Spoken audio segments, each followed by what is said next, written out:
मुगलों और दक्षिणी राज्यों के साथ मराठों का संबंध।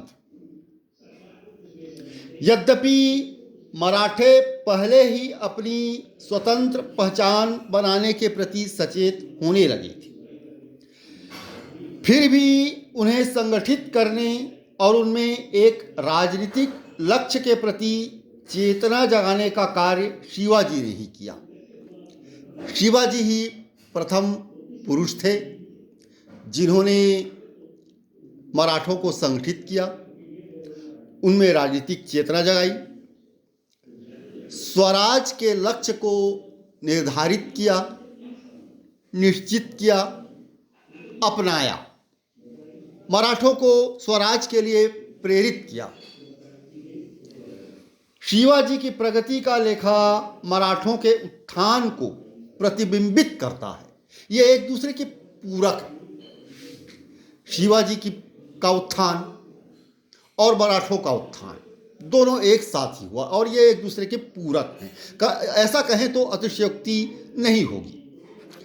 1645 से 47 के बीच 18 वर्ष की अवस्था में उन्होंने पूना के निकट अनेक पहाड़ी किलों राजगढ़, कोंडना और तोरना पर विजय प्राप्त की। फिर 1656 में उन्होंने शक्तिशाली मराठा प्रमुख चंद्रराव मोरे पर विजय प्राप्त की और जावली पर अधिकार कर लिया, जिसने उन्हें उस क्षेत्र का निर्विवाद स्वामी बना दिया और सतारा एवं कोंकण विजय का मार्ग प्रशस्त कर दिया। शिवाजी की इन विस्तारवादी गतिविधियों से बीजापुर का सुल्तान शंकित हो उठा, किंतु उसके मंत्रियों ने उसे सलाह दी कि वह फिलहाल चुपचाप स्थिति पर निगाह रखे।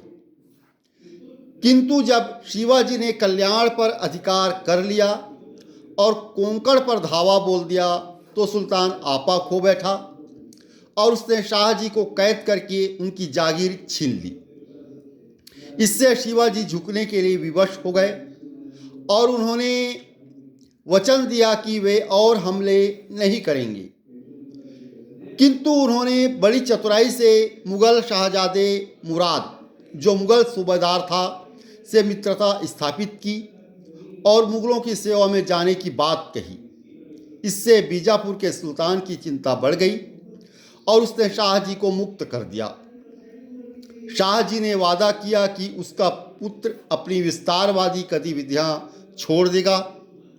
अतः अगले 6 वर्षों तक शिवाजी धीरे धीरे अपनी स्थिति शक्ति सुदृढ़ करते रहे। इसके अतिरिक्त मुगलों के भय से मुक्त बीजापुर मराठा गतिविधियों का दमन करने में सक्षम था।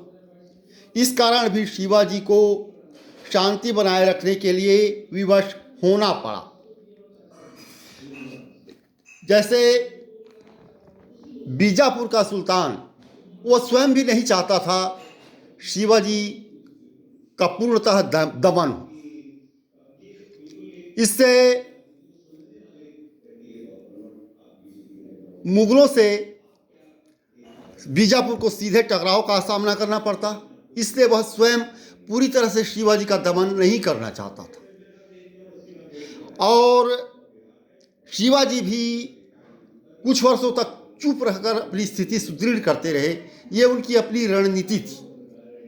कुछ समय तक उन्होंने शांति व्यवस्था स्थापित की और बीजापुर से टकराव का मार्ग त्यागने की बात कही। इस बात पर वे सहमत हो गए और मुगलों से भी मित्रता स्थापित करने की कोशिश की। यह उनकी अपनी रणनीति थी।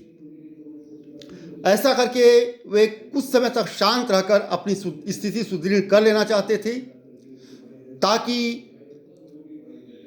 भावी अभियानों के लिए उन्हें और शक्ति मिल सके और वे अपने स्वराज के लक्ष्य को पुनः प्राप्त कर सकें। मराठा स्वायत्तता, स्वतंत्र मराठा राज्य के लक्ष्य को प्राप्त कर सके, ऐसा उन्होंने रणनीति के तहत किया। धन्यवाद।